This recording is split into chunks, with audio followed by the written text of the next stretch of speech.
সম্পর্ক কখনো দূরত্বের বা সময় না দেওয়ার কারণে নষ্ট হয় না। সম্পর্ক নষ্ট হয় অহংকার, অসম্মান, স্বার্থপরতা আর বিশ্বাসঘাতকতার মাধ্যমে। অপেক্ষা আর ধৈর্য করতে শেখো, কারণ সহজে পাওয়া জিনিস জীবনে বেশি দিন থাকে না, আর যেটার জন্য অপেক্ষা আর ধৈর্য ধরবে সেটা পেতে দেরি হলেও জীবনে থাকবে সব সময়। প্রতিদিন বাসা পরিষ্কার রাখার সহজ টিপস, উপায়, নির্দিষ্ট টার্গেট অনুযায়ী সব কাজ শেষ করি, সেই ব্লগটাই আজকে তোমাদের কাছে শেয়ার করব। তো welcome back to my channel. আসসালামু আলাইকুম। তোমরা সবাই কেমন আছো? আমি আশা করি তোমরা সবাই খুব খুব খুব ভালো আছো। আলহামদুলিল্লাহ আমিও ভালো আছি, বিন্দাস আছি। আমার প্রাণ প্রিয় কলিজা আপু ভাইয়ারা, তোমরা সবাই কেমন আছো?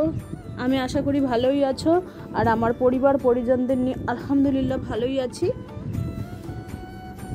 তো এখন ঘড়ির কাঁটা বাজে 7:45। তো আমি আমার ব্লগটা এখন থেকেই আর কি শুরু করলাম, আর আমার সংসারের কর্মব্যস্তময় দিন তোমাদের কাছে শেয়ার করব। তো এই দেখুন, এই কাপটা, যে কাপটাতে আমি চা খাচ্ছি, এই কাপটা মেয়ে নিয়ে গিয়ে মেয়ে রুমে কি করেছে জানো? মানি প্লান্টের 2টা ডাল এই কাপের মধ্যে রেখে দিয়েছে। আর আমি কালকে মেয়েকে বললাম যে না, এই কাপটাতে বেশি করে চা ধরে, এই কাপটাতে চা আমি খাবো। এটা আমি একদিন মেলাতে কিনে নিয়ে এসেছি। তো বলে কি ঠিক আছে নিয়ে যাও। তো নিয়ে আসলাম। ওই কাপে চা, আমার কিন্তু লাল চা হোক আর দুধ চা হোক, অল্প চায় আমার পোষায় না। ঠিক এত বড় কাপের 1 কাপ যদি চা হয় না, আমার ঠিক জমে যায়। তো চলো, যতটুকুই পারি ততটুকুই তোমাদের কাছে শেয়ার করি, যেহেতু আমার ডেইলি লাইফ স্টাইল। আর ছেলের স্কুল বন্ধ দিয়েছে, মেয়ের কলেজও বন্ধ দিয়েছে, কারণ জানোই তো দুর্গা পূজা, সেই জন্য। আর ছেলে খুব মেতেছে দুর্গাপূজায়, ও বন্ধুদের সাথে ঘুরবে। ওর স্কুলে টাকা পেয়েছে 10,000 টাকা। তো সেই টাকা তোলার জন্য সকাল থেকে একেবারে এখানে ওখানে ছুটোছুটি করতেছে। মানে টাকা তুলবে, 2,000 হোক 2,500 হোক, ওখান থেকে নেবে, নিয়ে জামা কাপড় কিনবে, একেবারে খুব ধুমধাম করে মানে বেরিয়ে পড়বে। আর আজকে একটা বিয়ের দাওয়াত আছে আমার জ্যাঠতো ভাইয়ের ছেলের বিয়ে আছে আর কি, দাওয়াত দিয়েছে। একদিন আগেই দাওয়াত দিয়েছে, কিন্তু আমরা একদিন আগে যাব না। কেননা আমার রাতের ঘুম যদি হয় না, এক রাত যদি আমার ঘুম হয় না, তো 7 দিনও সেই ঘুমটা আমার ওয়াসিল হয় না। তো আমরাও এরকম করতাম, কিন্তু যখন দুর্গাপূজা লাগতো, সরস্বতী পূজা লাগতো, আমরা যখন ছোটোবেলায় এরকম ছিলাম না, তখন আমরাও কিন্তু কোথায় পয়সা, কোথায় কি, বাবা মা তো অত দিত না, কারণ মধ্যবিত্ত ঘরে যেহেতু আমরা ছিলাম। তো নিজেরাই আর কি পয়সা যেভাবে হোক, মুরগির ডিম বিক্রি করাই হোক, মুরগি বিক্রি করাই হোক, মা কিছু হেল্প করতো, আব্বা অল্প কিছু হলেও দিত, কিন্তু ওই অল্প স্বল্প দিয়ে আমাদের পোষায় না। সেরকম আমাদের ছেলে মেয়েরাও, আমরা যেরকম আর কি কোনো কিছু অনুষ্ঠান হলে মানে একেবারে লাফিয়ে পড়ি, ঝাঁপিয়ে পড়ি, আমার ছেলেও সেরকম আর কি। তো সবারই জীবনে তো এরকম হয়, তাই না? আমাদের যেমন বয়স একটু ধীরে ধীরে বেশি হচ্ছে, আমাদের ইন্টারেস্ট ততই কম হয়ে যাচ্ছে। আর ছেলে মেয়ের বয়স যতই একটু হচ্ছে, ততই ওরা আর কি এইগুলোর প্রতি মানে আগ্রহশীল বেশি আর কি। তো ছেলেকে বললাম ঠিক আছে, তুমি ব্যাংকে যাও, টাকা তুলে নিয়ে আসো, কিন্তু তুমি খাবে তো আগে। সকালবেলায় বিস্কিট খেয়েছে। তা আমি তো গোলা রুটি বানাই সকালবেলায়।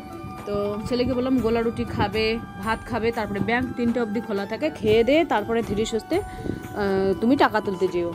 তারপরে একটু রাগারাগি করলো ওর আব্বাকে, ও মানে আমার সাথে একটু রাগারাগি করলো।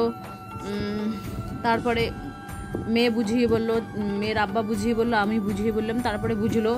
তারপরে বলছে ঠিক আছে আমি খাওয়া দাওয়া করে তারপরে যাব। আর তাই আমি বললাম ঠিক আছে। তো এবার আমি রুমটা ঝাড়ু দিয়ে মোছামুছি করে নেব। মানে এই রুমটা কিন্তু আমি প্রতিদিনে তোমাদের দেখাই, আজকে ছেলের রুমটা তোমাদের একটু দেখিয়ে দেব। আমাদের কি সাদামাটা জীবনে কি দেখাবো তোমাদের, ওই ভাঙা চূড়া পুরানা ওই ছাড়া কি দেখাবো। এই পেশে আবার ছেলের আব্বা আর মেয়ে দোকানে আছে, মেয়ের অর্ডার আছে কিছু, তো মেয়ে দোকানে 7 সকালে উঠে এসেছে। তো লাইটটা আমি জ্বালিয়ে দিলাম। এবার আমি গোলা রুটি বানাচ্ছি। এই যে দেখুন গোলা রুটি, মানে আমারটা চিনি ছাড়াই করব। চিনি ছাড়া কেন জানি আমাকে খুব ভালোই লাগে। এখানে শুকনো লঙ্কা দিয়েছি। আর ছেলের আব্বা, ছেলে, মেয়ে ওরা চিনি দিয়েই খায়। চিনি দিয়ে খেলে না আমাকে বেশি ভালো লাগে না, সেই জন্য আমি চিনি ছাড়াই আর কি খাই আর কি। এখানে তেল দিয়েছি, আমরা কিন্তু ওই ফরচুন তেল দিয়ে মানে সাদা তেলটা না, সাদা তেল দোকান থেকে কিনে নিয়ে আসা হয়, ওইগুলোর একটা স্মেল অন্যরকম। তো ফরচুন তেলেই আমরা আর কি সব সবজিতে খাই। তো ছেলেকে বললাম মাছ আনতে, তো ছেলে নিয়ে আসলো না, ছেলের আব্বা নিয়ে আসলো মাছ, রুই মাছ। আজকে আলু দিয়ে পাতলা পাতলা করে আলু দিয়ে রুই মাছের একটু মাখা মাখা করবো, আর কি যেন ওই মুসুর ডাল করব।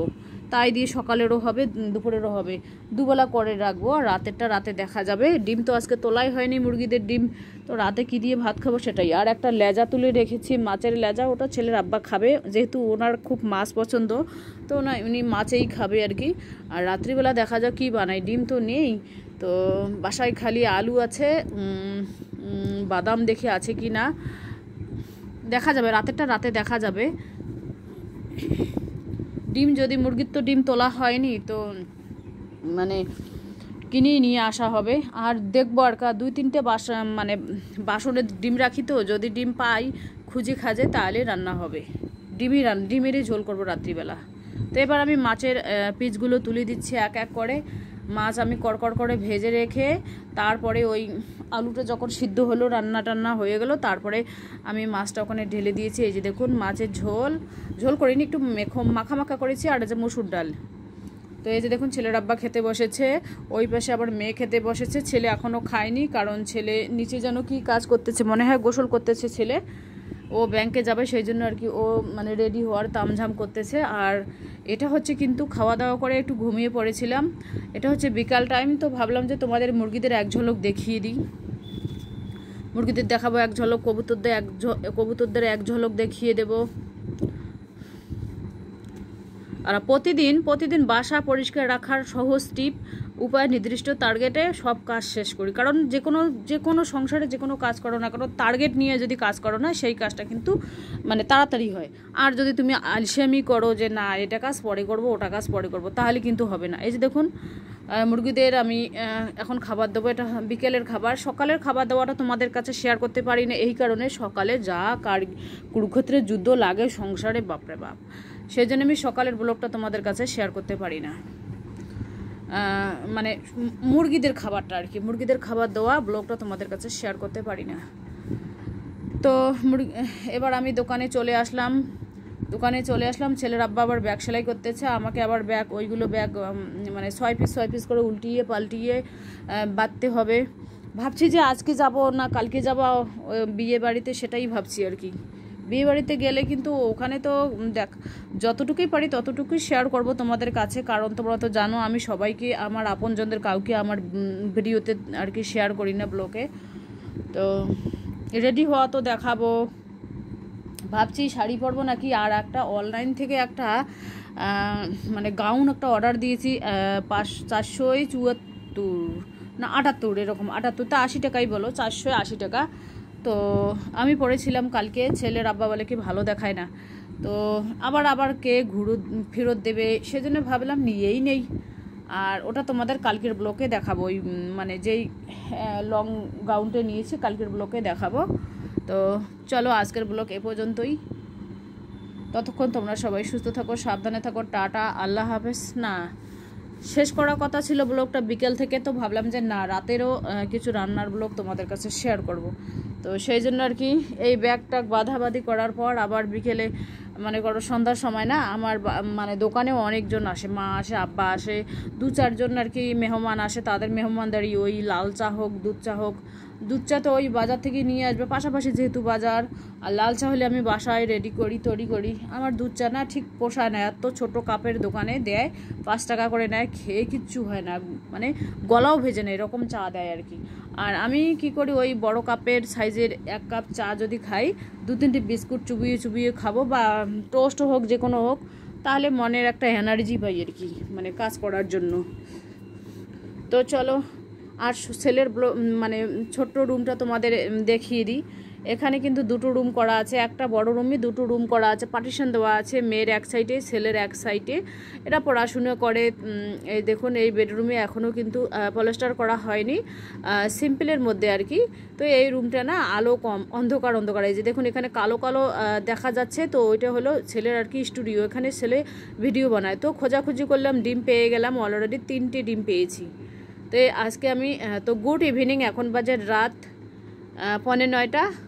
তো এই যে দেখুন দোকান বন্ধ করেছে, ছেলের আব্বা এখানে বিছানায় আর কি শুয়ে আছে, এপাশে আমি রান্না করতেছি, ছেলে মেয়ে পড়তে বসেছে। আর আলু ভাজা করব আজকে রাতে, আর ওই যে ডিম একটু ইয়ে করব, ওই মানে পোচ আকারে দিয়ে মশলার মধ্যে একটু হালকা একটু ঝোল ঝোল করে তার উপরে ডিমগুলো ফেটিয়ে দেবো। এইভাবে কিন্তু ভীষণ পছন্দ করে, ছেলের আব্বা পছন্দ করে, মেয়েও পছন্দ করে, সেই জন্য এইভাবেই আমি আর কি বানাই। এই দেখুন এইভাবে।